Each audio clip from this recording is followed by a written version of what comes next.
నిన్ని అలా మళ్ళా చలి పెరిగింది. ఇక మొన్నటిదాకా కొద్దిగా లేకుండే మళ్ళీ ఇప్పుడు మళ్ళీ మస్తు పెరిగింది. మనకాన్నే గింత ఇగం ఉండదు అనుకుంటే గా కాశ్మీరు హిమాచల్ ప్రదేశ్ల దిక్కు ఇంకెట్లుంటుందో అనుకునేదాన్ని.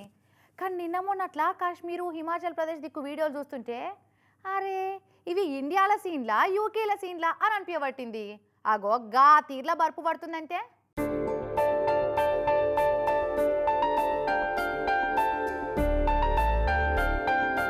ఓరి మరి ఇసొంటి మంచులో ఇరుక్కపోయే కష్టాలు కొని తెచ్చుకోవాలి అనేటట్టు ఉన్నాయి కదా. కాశ్మీర్లో హిమాచల్ ప్రదేశ్ దిక్కు వీడియోలు చూస్తుంటే సుడూరి బర్పుగడ్డల వాన ఎట్లా పడుతున్నదో.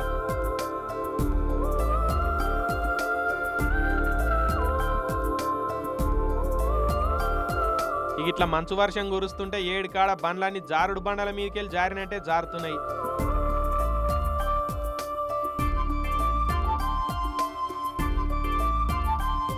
ఇక కిందున్న మంచుతోటి టైర్లు స్లిప్ అయిపోయి ఓదాన్ని నోటి గుద్దుకుంటున్నాయి పాపం.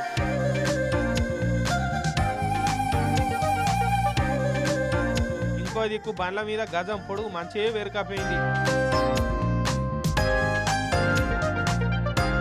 కాశ్మీర్లో సోన్మార్గ్ అసొంటి టూరిస్ట్ ఏరియాలను అయితే వాటర్ ఫాల్స్ అన్ని గడ్డగట్టకపోయినాయి. కాశ్మీర్ పోయిన టూరిస్టులు మంచిగా ఆ మంచుల స్కీయింగ్లు అవి ఇవి చేసుకున్నా మస్తు ఎంజాయ్ చేస్తున్నారు పో.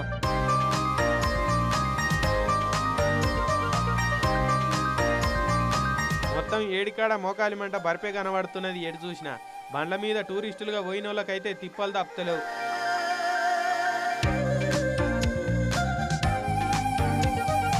వీడియోలో చూస్తుంటే మనకు మంచిగానే అనిపిస్తుంది కానీ అబ్బో ఆడ పోతే మాదాడి పరిశాన్ ఉంటుంది కదా.